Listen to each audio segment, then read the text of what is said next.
Aramoana means pathway to the sea in the Maori language.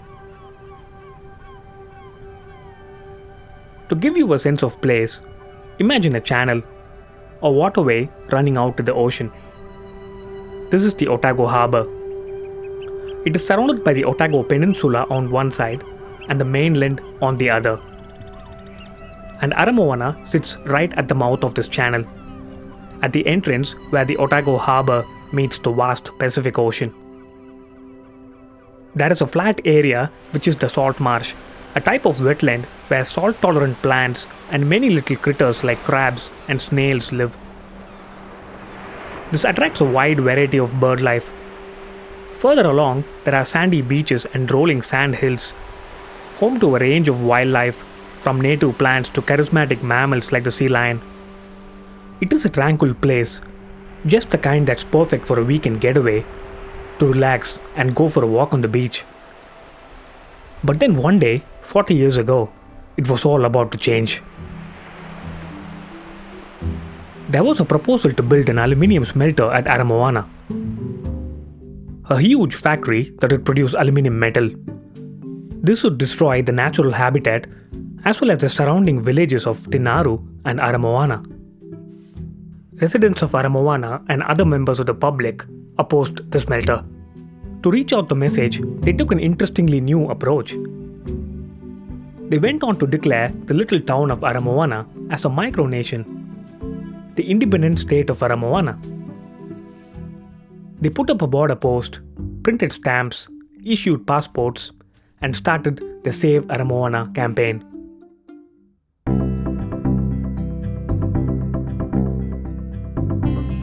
You're listening to Tune Into Nature with me, Karthic.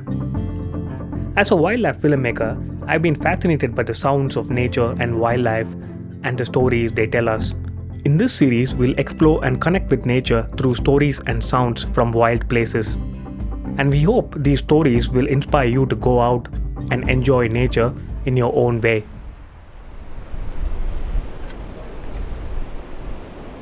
I am at the Aramuana Beach.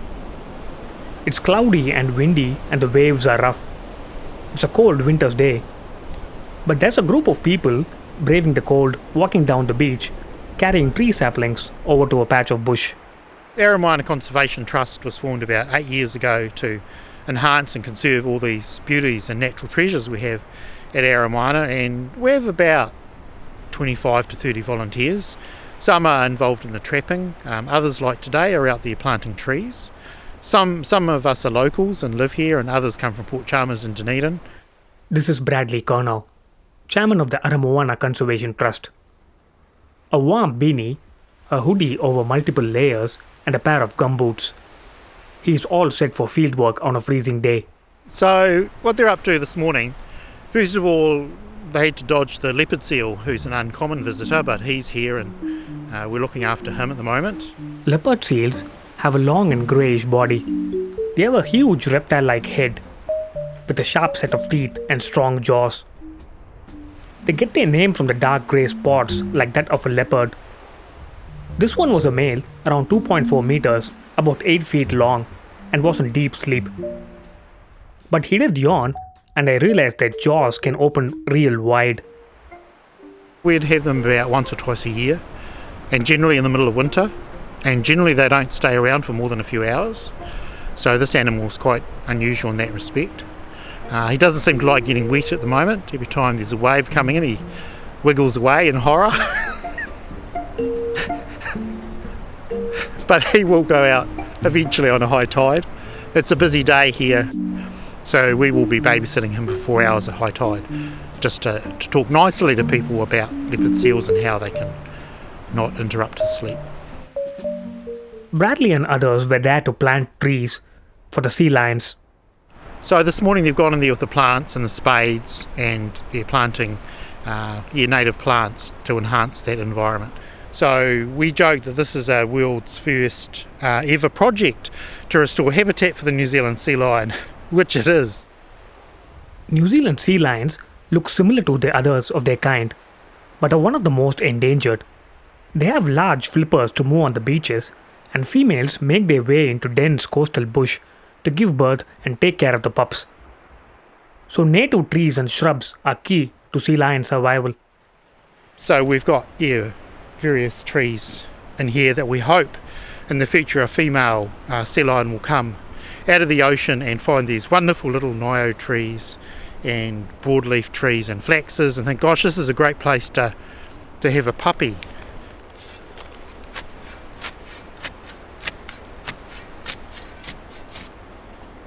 Planting trees in sea lion territory isn't that straightforward. Oh, here we go.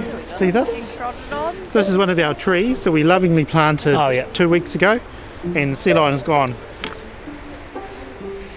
Flattened it totally. Yep. Sea lions don't go, oh gosh, look, these nice humans have planted this for our future and we mustn't lie in it and poo all over it, but they do.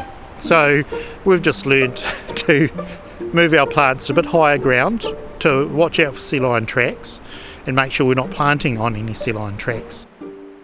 It's important in the future to have space for them that's quiet, that's theirs. So with this here, we're recreating sea lion space. There's also a small number of yellow-eyed penguins at Aramoana.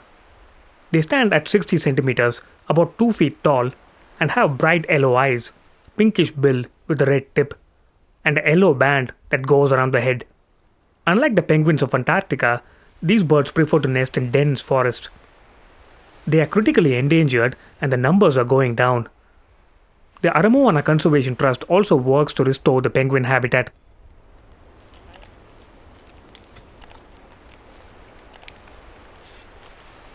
This wild place of Aramoana was the chosen site to build the aluminium smelter.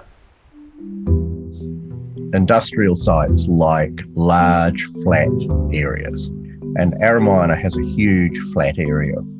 This is Alan Cumming. He was part of the Save Aramoana campaign. The problem is that flat area is one of I think it's the second largest area of salt marsh on the east coast of the South Island. And salt marsh is one of the most productive ecological ecosystems that there is. It's also one of the most under threat ecosystems. The proposal to build a smelter at Aramoana was based on a concept that goes like: build a series of dams further inland on the Kluta River, produce electricity, and supply it down to Aramoana to run the smelter. Just to give a bit of a background, at this point of time, there was already another aluminium smelter operating in New Zealand. This was located at the southern tip of South Island at Tiwai Point. So the Save Aramoana campaign called for two things. First, to stop the smelter being built. Second, declare the area as an ecological reserve, a protected place where there can be no industrial developments. And to reach out that message to the public, they came up with an innovative approach. So what we did was we sat down with the locals and at one point in one of the meetings, I just said, how about we just declare Aramoana independent and say we're not going to let the smelter come here? And everybody sort of stopped and they thought about that. And yeah, that's a good idea. Well, how can we do that? So the whole campaign sort of spread out from there. We declared the independent state of Aramoana as a first step in a non-violent blockade of the site for the smelter. This is Claire Carey. She lives in Aramoana and was one of the members of the Save Aramoana campaign. We had a barrier in place across the roadway and white-coated border guards. When motorists stopped, they were issued with an Aramoana passport. And we sold passports there, and we got stamps in the passports, and everybody just bought into it because they saw it as being fun. Even if they weren't opposed to the smelter, it was still something interesting. I'm not really into stamp collecting, but a lot of people are still, even today. And those independent state of Aramoana stamps are actually quite sought after by collectors. They're worth a lot of money now. The postage stamps had paintings and illustrations of humpback whales, seabirds found around Aramoana, and some landscapes. They also created a travelling embassy, a strikingly painted caravan in which Claire travelled around New Zealand as the ambassador of Aramoana, talking to people about the cause and selling stamps and passports and gathering support of the public. Many renowned New Zealand artists and poets supported the campaign with their works. Ralph Hotere, Brian Turner, Don Binney, just to name a few. On the other hand, there were people that supported the aluminium smelter project. But with an engaging approach, the Save Aramoana campaign was largely successful in getting widespread support of the public. To give you a sense of time, it had been 3 years since the campaign had started. It was quite a long one, and finally, in 1983, one of the companies involved in the smelter project backed out, and the aluminium smelter at Aramoana was looking very unlikely. But the place was still not a protected reserve, and other industrial proposals could come up. So the Aramoana community, with help from others, decided to take a case to the planning tribunal to have the land designated non-industrial. And, against all odds as it seemed, we won again. The final triumph came when Parliament eventually enacted legislation designating the land as a special reserve.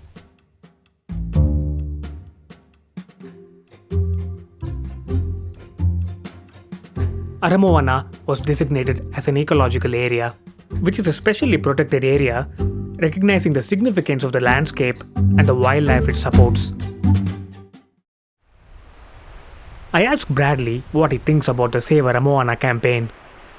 They fought hard to preserve this place, and I think they're delighted to have us as the next generation sticking up for the place, advocating for Aramoana and making sure that what's here is enhanced and conserved, and we're delighted to have them as well. Our vision for 10-12 years would be a healthy and thriving yellow-eyed penguin colony. It's probably going to be the most difficult to achieve, but we're not alone. You know, there's Yellow-eyed Penguin Trust and DOC are involved in that heavily and with us, so there'll be a lot of work put into trying to save that colony. These plantings here, we hope in 10-12 years time we'll see sea lions living in here and the bird life coming back. That's achievable, we think, provided the sea lions like what we've done. Only to say, as conservationists, you've got to be an optimist. You can't let all the bad news in the world drag you down. You've just got to get out here with a spade and do it. You're listening to Tune Into Nature with me, Karthic. If you like this episode, please share this with your friends and your network. We will greatly appreciate your support. Also, do follow us on podcast platforms like Spotify and Apple Podcasts. And to follow along on the series, head over to our Facebook page, Tune Into Nature Podcast. Thanks to Angela Finlay. Her master's thesis on the Save Aramoana campaign submitted to the University of Otago helped in researching for this episode. Thanks to the volunteers of Aramoana Conservation Trust.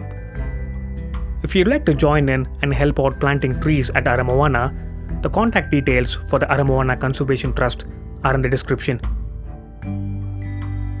As a part of a project called Aotearoa Stories in Sound, we are looking to collect sounds of Aotearoa New Zealand that are meaningful and memorable to you. If you have any suggestions on that, or even recorded sounds, we'd love to hear from you. Please write to us at tuneintonatureshow@gmail.com. You can also send us a voice message using a link in the description.